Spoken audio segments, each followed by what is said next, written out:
waiting for the quantum shift to move on.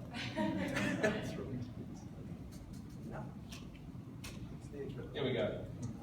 The quantum shift has returned to reality.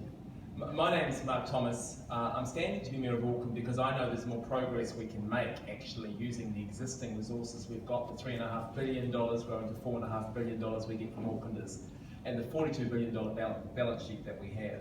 I've had more than 20 years leading large business organisations, including working with New Zealand's largest public-private partnership. And I've had 6 years as an elected member of Auckland Council. So it's a combination of those two key experiences that I bring to what I talk to you about today. My plan is for an Auckland that works. It's a contrast to Len Brown's most livable city, because actually in the 6 years we've been working on that livable city thing, life's got less livable for many Aucklanders. Costs have increased, transport congestion, as you know well, has deteriorated. Commuters on the roads lose 20 days a year stuck in traffic, and house prices, of course, have gone through the roof. So I've got 3 limbs to my plan: a more affordable council, better transport sooner, and sorting growth, particularly housing. I'm going to focus today, obviously, on the second point. 3 aspects to better transport sooner. And at the heart, it's about making sure that we make more progress with rewriting the Auckland Plan. That's the 30-year vision that we have that enshrined a livable city as the mission for Auckland. I'll rewrite that, the next mayor will, and I want to focus that more on delivering better transport sooner. A key part of that is rewriting the budget, and Len cut the transport budget by $110 million in our current LTP. I'll spend the first 3 years of my mayoralty reversing that, so we're investing more actually from the money that we get and putting more skin in the game. A key aspect though is growing your revenue. None of us here assume that we can make the progress we want unless we're spending more on transport.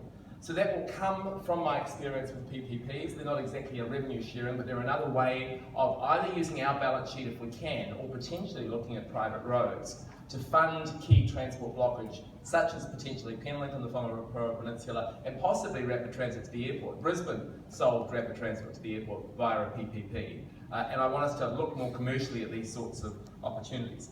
We've also got to be more commercial with our transport-orientated developments. We look at the likes of Mayoral Station, Flash New Train Station, $17 million. Where are the apartments? Where's the retail? Those sorts of things need to be more part of the way that we manage our ties. And so a key part of my rewriting the plan is to make more progress in those areas. The second key priority is to change the way Auckland Transport prioritises projects. And so part of the Super City experiment to date has been an over-regionalisation of priorities. Not enough local issues have been progressed, and I'm not talking about raising funding to fund more local projects, but I'm talking about using more of the money that we spend in transport, more of the $1.2 billion combined transport budget, and particularly the $800 million a year in CapEx, reorientating that more towards some of the key local transport projects that, frankly, as we go around the communities, are the things that frustrate the most.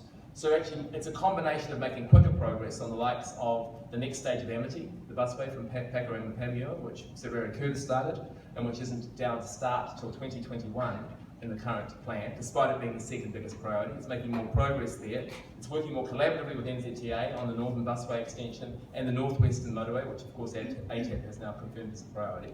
We've been holding back actually some of that NZTA investment with the logjam we've had. And ATAP, much like the unitary plan, is not a panacea for these sorts of things, because we will need to provide more skin in the game if we're to make progress with this. The third part of my plan for transport involves restructuring Auckland Transport. I'm the only mayoral candidate who talks about this because I'm the only one who's been living with Auckland Transport for 6 years, and it's been a bit of a nightmare at times. Good people working hard, and some of them are in the audience. What we've got to do is reorientate the way Auckland Transport works so that it's delivering more of the priorities of the people that Auckland want. Not just the elected members, but actually the transport strategy that we have. And so a key part of that will be removing the 21 various local board transport committees we have and establishing 6 regional transport boards, subcommittees of Auckland Transport, chaired by an Auckland Transport Director, proper board subcommittees with proper control, sub-delegated the responsibility for sub-regional and local transport projects. With power goes responsibility is one of the mottos that I've embraced in my business life. It's a motto I embrace with my children too. And so I want to give councillors and local board transport reps who will be on those committees the opportunity to kind of take responsibility for actually dealing with these local issues that frankly are a key part of the reason why 85% of Aucklanders say that they're dissatisfied with Auckland Council. The last element, of course, is revising the rapid transport network.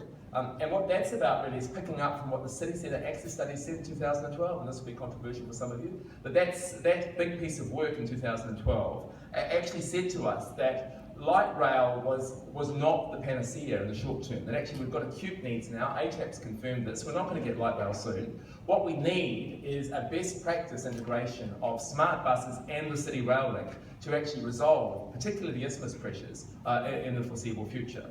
So better progress in those areas will deliver shorter and more quicker progress on fixing transport rather than waiting for the promise of light rail. We'll future-proof for that, as we did with Northern Busway, but make more progress in the short term by delivering more effectively. I've got 10 key transport projects which are a mix of what's in train and the combination of those three aspects of what I'm talking about: increased funding, more efficient use of our balance sheet, and reorganising Auckland Transport will deliver an Auckland that works and better transport sooner. Thank you.